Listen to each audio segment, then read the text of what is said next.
그러므로 이런 때에 지혜자가 잠잠하나니 이는 악한 때임이니라. 너희는 살려면 선을 구하고 악을 구하지 말지어다. 만군의 하나님 여호와께서 너희의 말과 같이 너희와 함께 하시리라. 너희는 악을 미워하고 선을 사랑하며 성문에서 정의를 세울지어다. 만군의 하나님 여호와께서 혹시 요셉의 남은 자를 불쌍히 여기시리라. 그러므로 주 만군의 하나님 여호와께서 이와 같이 말씀하시기를, 사람이 모든 광장에서 울겠고 모든 거리에서 슬프도다 슬프도다 하겠으며 농부를 불러다가 애곡하게 하며 울음꾼을 불러다가 울게 할 것이며 모든 포도원에서도 울리니 이는 내가 너희 가운데로 지나갈 것임이라.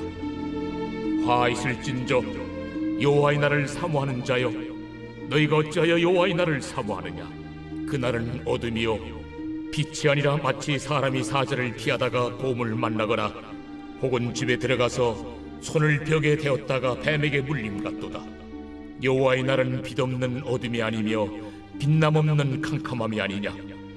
내가 너희 절기들을 미워하여 멸시하며 너희 성회들을 기뻐하지 아니하나니 너희가 내게 번제나 소제를 드릴지라도 내가 받지 아니할 것이요 너희의 살진 희생의 화목제도 내가 돌아보지 아니하리라. 내 노랫소리를 내 앞에서 그칠지어다. 내 비파 소리도 내가 듣지 아니하리라. 오직 정의를 물같이 공의를 마르지 않는 강같이 흐르게 할지어다. 성도 여러분, 안녕하세요. 오늘도 우리가 말씀으로 승리하는 귀한 은혜가 있기를 주님의 이름으로 축원드립니다.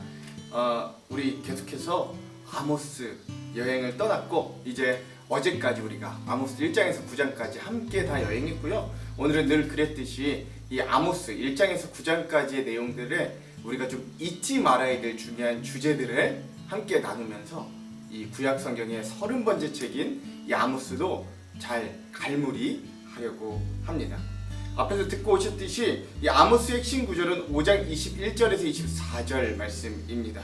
그래서 너희의 정의를 물과 같이 너희의 공의를 강물같이 흐르게 하여라 라고 하는 이 말씀을 통해 하나님이 오늘 우리에게 원하시는 건 형식적인 예배가 아니라 그 예배를 통해 우리의 삶이 변화되고 우리의 삶이 하나님의 자녀답게 하나님의 백성들답게 정의롭게 정직하게 또 다른 약자들을 보호하는 공의 즉 회복적 정의를 공동체 가운데 실현하면서 살아가라 라고 하는 메시지들을 볼 수 있습니다. 그래서 우리 아모스서 하면 두 기둥이 있다고 했죠. 첫 번째 기둥은 북이스라엘의 무거운 죄짐을 지고 하나님의 정의를 설교한 이 남유다 출신의 아모스 선지자의 모습을 볼 수 있는 책이기도 하고 또 한 기둥은 사회적 정의의 목마름을 호소하며 이 새로 오실 메시아를 통해 새로운 정의의 세상을 꿈꾸는 그런 책이 바로 아모스서다 라고 할 수 있겠습니다. 우리 이런 아모스서를 가지고 우리가 이 시간은 전체 5가지 의미를 통해서 이 시간들을 전체 리뷰하고 되돌아보는 의미를 통해 되돌아보는 아모스의 시간들이 되었으면 좋겠습니다. 자, 먼저 첫 번째 우리 주제를 생각해 보면요, 아모스 하면 역시 떠오르는 한 단어 정의. 그렇죠? 정의의 선지자 아모스인데요, 신앙의 정의를 회복하라 입니다. 즉 외식 또는 형식적인 예배에서 너희의 진심을 다하는 삶의 방향으로 너희의 삶을 전환해라 라고 하는 이야기입니다. 이 북이스라엘, 이 아모스가 활동하던 북이스라엘 시대는 예배 시간마저 돈으로 환산하며 아까워하던 시대였습니다. 수없이 가진 부유층들이 사회적 빈곤층과 약자들에게 그나마 남아있는 것들도 강제로 빼앗아서 그 재물로 하나님께 자랑하듯이 재물을 바치고 자신들의 부를 과시하던 시대이기도 했어요. 하나님의 말씀을 전하는 예언자들의 입은 막았고 스스로 거룩한 삶을 살려고 했던 나실인들에게는 오히려 포도주를 권하는, 어디 너 혼자 거룩하게 살라 그래, 다 같이 마시고 다 같이 망가지다 라고 하는 시대였습니다. 이들은 하나님보다 풍요의 신 바알을 더 섬겼는데 그 바알을 음란히 섬겨 바알의 제단에서 공창들과 성행위를 하며 자신들의 유익과 쾌락을 추구하는 게 이들의 종교생활이었어요. 심지어 옷이 한 벌밖에 없는 가난한 자들에게 과도한 세금을 매기고 그 세금을 갚지 못하는 이 자들의 옷 한 벌마저도 빼앗아서 자신들이 바알의 제단 공창들과 성행위를 하는데 그 옷을 그 바닥에 깔았던 시대가 북이스라엘의 타락한 신앙의 정의를 잃어버린 시대였다라고 할 수 있습니다. 아모스 선지자는 이 풍요와 부유함에 취해서 신앙적, 도덕적 극심한 타락에 빠져있는 이 백성들을 책망합니다. 특별히 아모스 선지자는 북이스라엘 백성들에게 형식적인 신앙생활은 하나님께서 극도로 싫어하시고 역겨워하신다는 것, 진실하고 정의로운 신앙생활을 회복하기를 촉구하고 있는 거예요. 정의로움과 또 그러니까 우리의 삶의 어떤 정의로움, 그리고 우리가 하나님 앞에 선다는 신실함은 어떤 관계가 있을까요? 하나님에 대한 진실한 마음이 있을 때 우리는 비로소 하나님의 우리의 삶의 자리에서 하나님 앞에 생활하는, 즉 코람데오의 삶을 살듯 정직한 것, 양심적인 삶, 즉 정의로운 삶이 그제서야 우리와 함께 하신 하나님을 의식하며 가능해지더라라는 것입니다. 즉 하나님 앞에서 공의로운 삶의 자세가 없이는 어떠한 종교적인 열심도 하나님 보시기엔 가증한 것이, 오직 가난하고 힘없는 자에게 공의를 행하고 정의를 구현하는 삶으로 하나님 앞에 나아갈 때만이 하나님과 올바른 교제를 나눌 수 있는 거죠. 그러므로 성도는 항상 내 자신이 하나님과 바른 관계에 서 있는지를 확인하고 점검할 수 있어야 합니다. 하나님이 나의 성공과 욕망을 이룰 도구로 전락되지는 않았는지 우리의 믿음을 좀 꼼꼼히 살펴보아야 합니다. 우리의 관심이 어떤 현세적인 이 땅에서의 부귀영화에만 빠져 있을 때 우리의 믿음은 점점 그 복을 얻어야만 하는, 안 할 수 없어서 하는 형식적인 신앙에 빠질 수밖에 없어요. 그러나 우리가 진심으로 하나님과 관계하기를 원하고 그분과 친밀하게 동행하기를 원한다면 돈과 마음과 시간을 형식적인 예배에 참여보다는 삶에서의 변화를, 개인의 안위보단 이웃에 대한 사랑과 헌신의 실천을 비로소 할 수 있게 되는 거죠. 성경에 등장하는 첫 예배가 바로 가인과 아벨의 제사였어요. 하나님은 가인의 제사는 거부하셨고 아벨의 제사만 받으셨습니다. 첫 예배부터 그러셨어요. 그 이유는 가인에게는 그의 일상의 삶에서 죄가 그의 문 앞에 엎드려 죄가 그를 원하는 삶을 살았기 때문이라고 분명하게 말씀하십니다. 즉 하나님께서 가인의 제물을 받지 않으신 이유는 가인의 제물이 곡물이라 피가 없는 양이 아니기 때문이 아니라는 거예요. 그의 삶에 죄가 넘쳐났기 때문에, 불의했기 때문입니다. 즉 그의 삶이 정의와 공의에서 멀어졌기 때문이죠. 그러므로 형식적인 신앙생활은 눈에 보이는 공예배에만 집중하고 눈에 잘 띄지 않는 우리의 실생활의 경건에 대해서는 소홀할 수밖에 없는 결과를 초래하게 되더라. 이걸 꼭 기억하시기 바랍니다. 아모스 선지자가 그렇게 외치는 정의와 공의는 사실 거창한 것이 아닙니다. 우리의 삶의 소소한 자리들에서 하나님 앞에 살아가는 양심적인 행동, 정직한 태도, 하나님을 두려워할 줄 아는 경외의 모습이 바로 이 신앙적인 정의와 공의의 모습이에요. 그러므로 눈속임만 하는 신앙생활이 아니라 우리의 삶의 진심, 진정한 언행이 동반되는 그런 신앙생활을 해야 될 줄 우리가 아모스서를 읽으면서 첫 번째로 다시 한번 되새기고 기억하시길 바랍니다. 자, 두 번째 주제는요, 공동체 회복의 정의를 회복하라 라고 하는 것, 즉 공의를 회복하라 라는 거예요. 약자에 대해서 손 내밀고 또 그들에 대한 복지에 힘쓰고 이러한 일들입니다. 뭐 많이 들어서 이제는 잘 아시겠지만 정치적으로 아모스 선지자가 활동하던 시기는 북이스라엘의 마지막 번영기였습니다. 당시 왕이던 여로보암 2세는 북방의 대제국이었던 아수르의 공격으로 인해 극도로 쇠약해진 이 북이스라엘과 바로 접경을 두고 있던 아람이라는 중진국에 쇠퇴하였거든요. 더 위에 있는 이 큰 제국 아수르가 이 아람을 침략해서요. 그 아람이 약해진 틈을 타서 이 북이스라엘이 그 아람을 공격하여서 그 수도인 다메섹을 정복하였을 뿐만 아니라 모압까지 공략하여서 그 모압도 속국을 삼음으로 솔로몬 시대에 버금가는 영토를 확보했던 때가 이때입니다. 이런 영토의 확장을 바탕으로 또 중개 무역을 통해서 국가의 부를 상당히 증진시켰습니다. 그리하여 경제적으로도 번영하고 전쟁의 전리품으로 적지 않은 부를 축적했고 교역로를 지나는 다른 나라의 상인들에게 통행세를 거두어서 국고를 늘려갔고 활발한 상행위를 통해서 이 모두가 부유해진 시대가 북이스라엘의 시대였어요. 그래서 이 당시 북이스라엘은 겉으로 보기에는 매우 풍요로워 보였습니다. 그 풍요가 모두를 행복하게 해줄 것 같은 기대도 있던 시대입니다. 그러나 사실 인간에게 주어진 풍요는 모두를 행복하게 한 적이 역사상 단 한 번도 없었습니다. 모두가 나눠 먹으면 배부를 수 있는 큰 파이가 주어져도 인간은 그 큰 파이를 공평하고 사이좋게 나눠 먹어 다 같이 배부르기보다는 그 파이를 소수의 사람들이 대부분 독점하고 소유하였고 또 그래서 얼마 남지 않은 파이를 가지고 대부분의 사람들이 배를 골무며 나눠 먹는 게 이 세상이 부를 분배하는 방식입니다. 북이스라엘의 상황이 그랬어요. 오늘도 마찬가지죠. 당시 특권층들, 상류층들, 부유층들은 겨울궁, 여름궁, 상하로 장식한 침상을 사용하는 등 풍요롭다 못해 굉장히 사치스러운 생활을 했습니다. 풍성한 희생제물을 하나님 앞에 드렸어도 점차 빈부의 격차가 심해져서 지배층들은 사치와 향락 속에 있는 반면 빈민들은 착취당하고 아주 적은 돈으로도 노예로 팔려가는 일이 빈번했어요. 도덕적으로 마비되어 돈이 있는 자가 곧 정의였습니다. 그래서 북이스라엘의 재판은 돈으로 굽어지는 불의한 재판, 유전무죄, 무전유죄의 상황이 되었죠.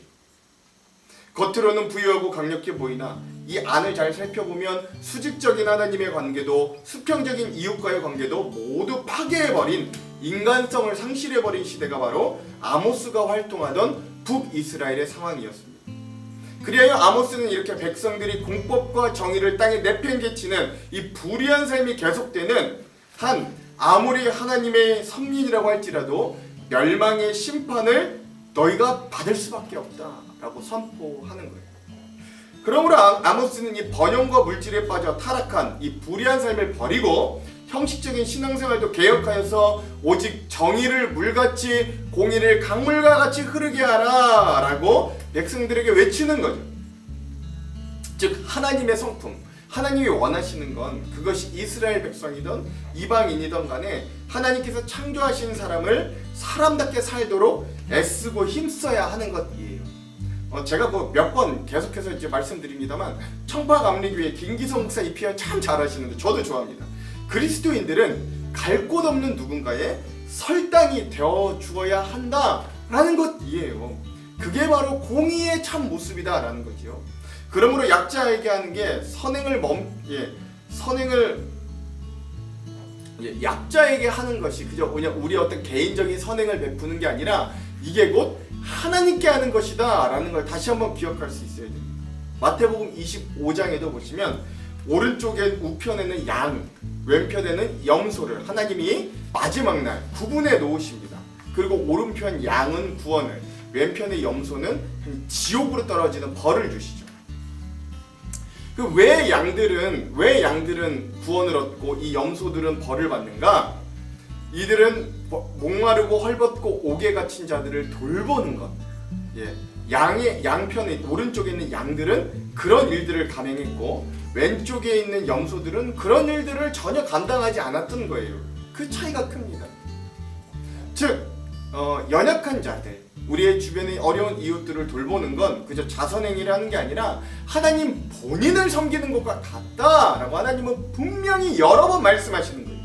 그리고 그것이 바로 오늘 우리 그리스도인들이 회복해야 할 정의와 공의의 영역, 우리 공동체가 이루어야 될 그 정의의 영역입니다. 그래서 오늘날 우리는 사회적 약자를 대하는 것이 바로 하나님을 대하는 것임을 잊어서는 안 돼요. 사람이 사람다움을 잃어버리고 돈과 쾌락의 도구와 노예가 될 때 비로소 진정한 비극이 시작됩니다.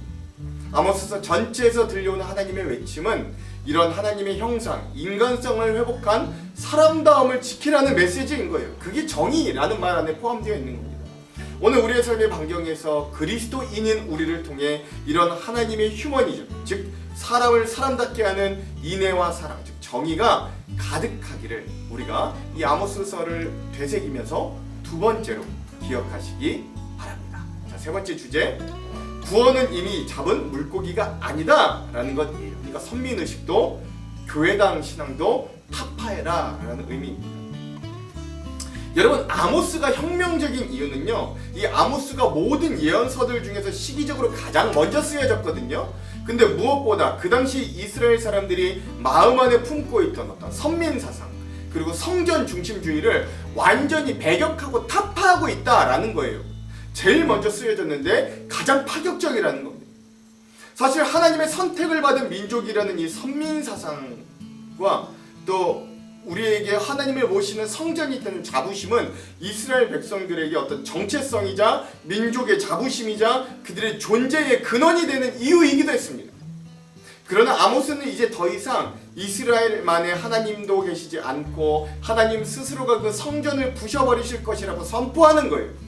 그러므로 우리는 아모스 전체에서 나타난 이 구원에 대해서 한번 고민해 봐야 됩니다. 먼저 구원은 교리나 혈통 또는 전통에서 나오는 것이 아니라 삶에서 그리스도의 향기가 나는 삶으로의 방향 전환에서 나온다라는 걸 기억할 수 있어야 돼요.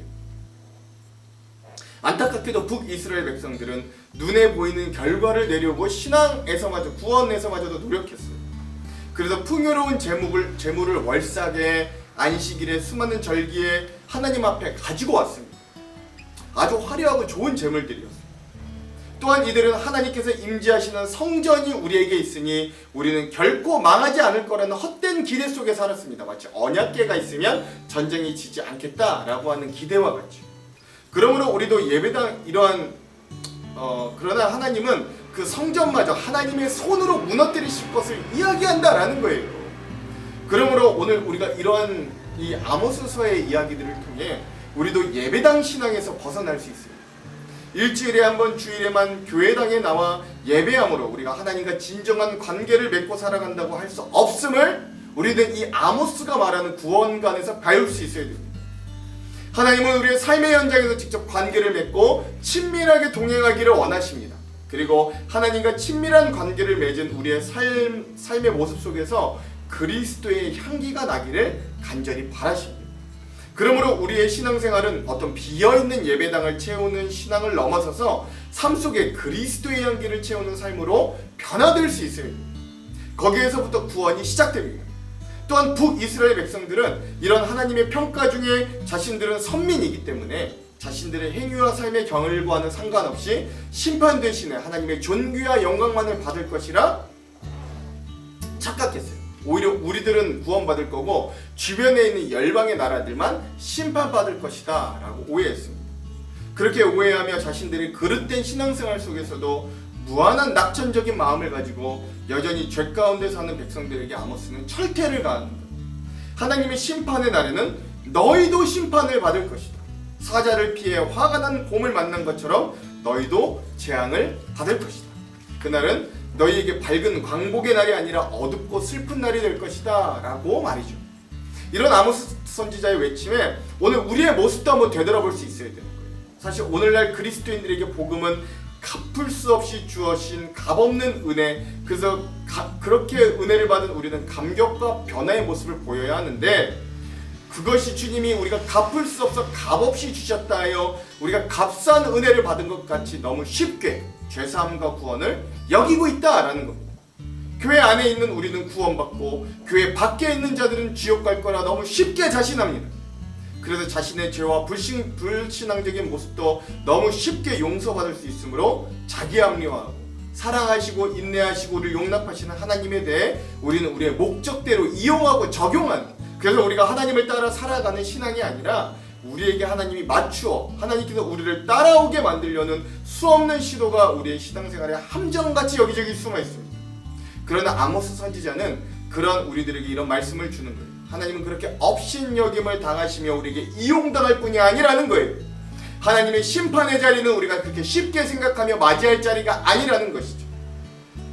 그러므로 오늘 내가 예수를 믿고 있다, 그를 영접했다는 한 번의 결과만 의지하지 마시고 삶의 방향이 여전히 하나님을 찾고 있는 방향으로 설정되어 있나, 오늘 우리가 이 아모스서를 읽으면서 우리의 구원도 다시 한번 점검해보는 이 세 번째 기억이 되기를 간절히 소망합니다.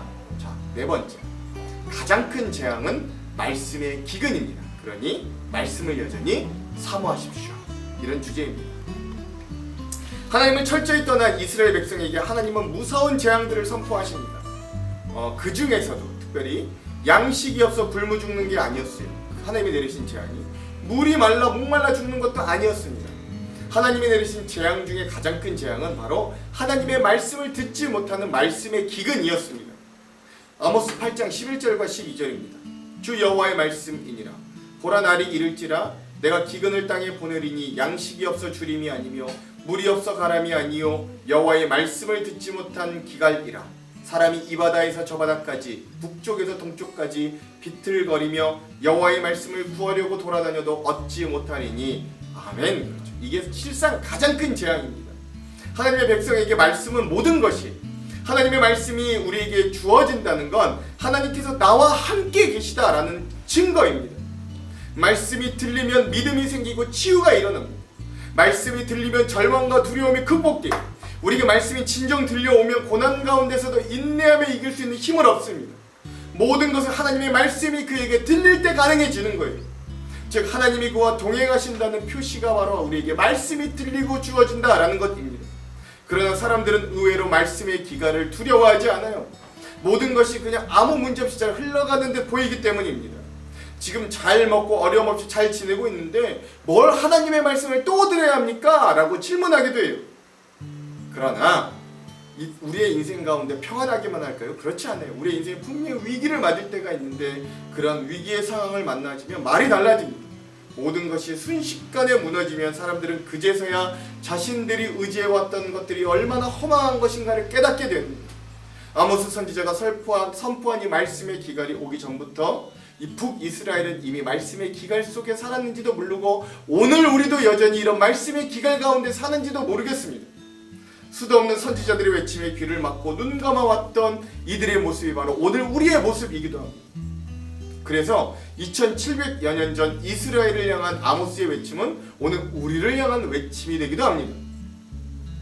하나님의 말씀은 오늘도 여전히 살아있어요. 오늘 우리의 삶의 현장에서 많은 사람들이 세상의 욕망 때문에 하나님의 말씀에 귀를 닫고 있습니다. 말씀이 들리지 않는 게 심각하게 받아들여지지 않아요. 그러나 오늘 우리는 이 아모스서를 되새기면서 오늘 우리에게 주시는 하나님의 말씀을 내가 얼마나 영양가 있게 듣고 있는가, 내 귀는 얼마나 말씀을 사모하고 있는가, 우리는 말씀의 기근 가운데 사는가, 말씀의 은혜의 홍수 가운데 사는가 되돌아볼 수 있어야 됩니다. 그러면 하나님의 말씀은 오늘도 여전히 힘이 있고 능력이 있고 살아있고 좌우의 날선 검이 되어서 영과 혼과 골수와 관절까지 쪼개는 그런 운동력, 그런 통찰력, 그런 우리의 삶을 이끌어가는 방향이 되어줄, 이정표가 되어줄 겁니다. 오늘도 우리가 그러한 말씀의 부유함을 얻어서, 세상적인 부유함이 아니라 말씀의 부유함을 얻어서 우리가 말씀의 은혜의 홍수 가운데 승리하며 살아가는 은혜가 있기를 우리가 아모스서 이 네 번째 주제를 기억하기를 간절히 소망합니다. 자, 마지막 다섯 번째 주제는요, 우리 어제 나눴던 마지막 주제입니다. 하나님의 엄중한 심판, 그럼에도 불구하고 회복하시는 약속의 말씀의 소망을 기억하라 라는 것입니다. 아모스서는 99%가 하나님의 정의의 기준에 맞추어 완전히 타락해버린 이 북이스라엘에 대한 책망과 심판의 메시지를 가득 채워져 있습니다. 그런데 놀라운 것은 맨 마지막 5절, 9장 11절에서 15절의 말씀은 아모스서 전체의 1%도 되지 않지만 이 말씀을 통해 이스라엘 백성들에게 위로와 하나님의 징계를 버티림을 주고 있다라는 점이에요. 아모스서에 등장하는 유일한 회복의 말씀이기도 한 이 말씀은 5가지 약속으로 주어집니다. 첫 번째, 이스라엘 자체의 회복. 둘째, 온 열방 중에 그를 다시 제사장 나라로 높여주심. 온 열방을 기업으로 주신다는 거예요. 셋째, 풍성한 소출의 복. 넷째, 포로에서 귀환함과 그들에게 주어질 안정된 삶. 마지막 5번째는 땅에 다시금 그들이 뿌리 깊게 심어져서 뽑히지 않는 것과 같이 새로운 하나님의 나라에 대한 영원한 소망의 약속을 주시는 것이라고 할 수 있어요. 그러므로 오늘 우리는 무시무시한 하나님의 분노의 심판 중에서도 이런 약속의 말씀을 붙잡을 수 있어야 됩니다. 언제나 그랬듯 선지서에 등장하는 하나님은 자신의 백성을 징계하시지만 그들에 대한 사랑을 완전히 거두신 건 아니에요. 오히려 하나님은 사랑하시기 때문에 불신자들에 비해 오히려 그 자녀들을 더 크게 징계하시는 것도 있지요. 이것이 바로 하나님의 정의와 공의이기도 합니다. 그러나 그 징계 이후에는 하나님은 돌이켜 우리를 영원한 구원과 회복에 이르게 하시더라 라는 것입니다. 이것이 바로 하나님의 공의와 사랑의 오묘한 조화가 되는 거예요. 물론 아모스서는 거의 대부분 99%가 하나님의 정의와 공의 그리고 그로 인한 심판에 집중하지만 그럼에도 불구하고 하나님은 이렇게 약속하시는 거죠. 그날에 내가 다윗의 무너진 장막을 일으키고 그것들의 틈을 막으며 그 허물어진 것을 일으켜서 옛적같이 세우고 라고 하시면서 다윗의 후손으로 오실 예수 그리스도의 모습을 통해 우리를 회복하실 걸 분명히 약속해 주시는 겁니다. 어제도 말씀드렸습니다만 성경의 여러 곳에 이런 하나님의 은혜가 잘 드러나요. 아담과 하와가 범죄하여 에덴 동산에 쫓겨났어도 하나님은 그들의 벗은 몸을 보시고 그들에게 가죽옷을 입혀주시는 거예요. 자신의 동생 아벨을 죽인 가인에게도 그를 바로 죽이시지 않으시고 오히려 그를 보호하시며 가인이 살인을 저질렀다고 가인을 죽이려는 자는 7배나 벌을 받으리라 라고 선포하시며 그를 보호해 주십니다. 하나님은 노아의 홍수 사건으로 온 인류를 심판하셨을 때도 다 죽이지 않으시고 노아의 가족은 살아남아 다시 인류가 퍼지게 해주셨고 무지개를 보여주셔서 다시는 이렇게 심판하지 않겠다고 새롭게 언약해 주십니다. 그리고 우리가 잘 알고 있는 것처럼 예수 그리스도의 십자가 사건을 통해 하나님의 은혜를 최종적 우리 모두에게 확증해 주셨습니다. 그러므로 오늘 우리도 하나님의 정의와 공의를 기억하며 우리 경건의 모습을 회복하려고 애써야 하지만 그에 앞서 또한 회복하고 은혜 주실 하나님의 사랑도 붙드는 어떤 이런 균형 잡힌 신앙생활을 해야 함을 우리가 이 아모스서 마지막 5번째 이 주제를 보며 꼭 기억할 수 있기를 간절히 축원드립니다.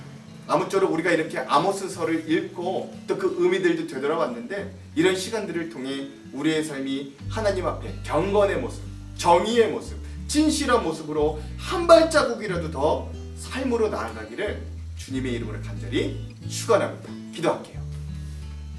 하나님, 여기까지 우리 아모스 여행을 잘 이끌어 주셔서 감사합니다. 우리에게 주신 의미들을 잘 기억하며 우리가 우리의 삶 가운데서도 하나님이 원하시는 정의, 정직, 양심 그리고 주변의 약한 자들을 돌아보는 하나님 회복적인 정의, 우리 나라와 공동체를 위해 기도하는 공의가 우리의 삶에 흘러넘치도록 우리와 함께하여 주시옵소서. 우리 때론 실패하고 넘어지지만 그럼에도 우리를 회복하여 주시겠다 약속하신 그 주님의 약속 붙들고 다시금 일어날 수 있는 힘도 허락하여 주시옵소서. 그렇게 하실 주님 기대하며 예수님 이름으로 기도합니다. 아멘. 오늘 이 영상 이후에는 예수전도단의 부흥, 이 땅의 황망함을 부숴서 이 찬양을 듣고 오늘 영상을 마무리하도록 하겠습니다. 그럼 사랑하는 성도 여러분, 오늘 하루도 말씀으로 승리하십시오. 사랑하고 축복합니다. 살아계신 하나님 아버지, 하나님을 섬긴다고 하면서도 죄악을 사랑하고 마음에 원하는 길을 따라 살던 우리를 용서하시옵소서. 이제 회복시키시고 치유하시는 예수님의 보혈로 우리를 정결케 하옵시고 성령의 능력으로 기름 부으사 만민을 위하여 일어나게 하시옵소서. 흰옷을 입은 하나님의 거룩한 백성들이 이 땅 가득하게 일어나 열방을 향하여 행진에 나아가게 하시옵소서. 주여, 주의 일을 이 수년 내에 부흥케 하시옵소서. 이 수년 내에 나타내시옵소서.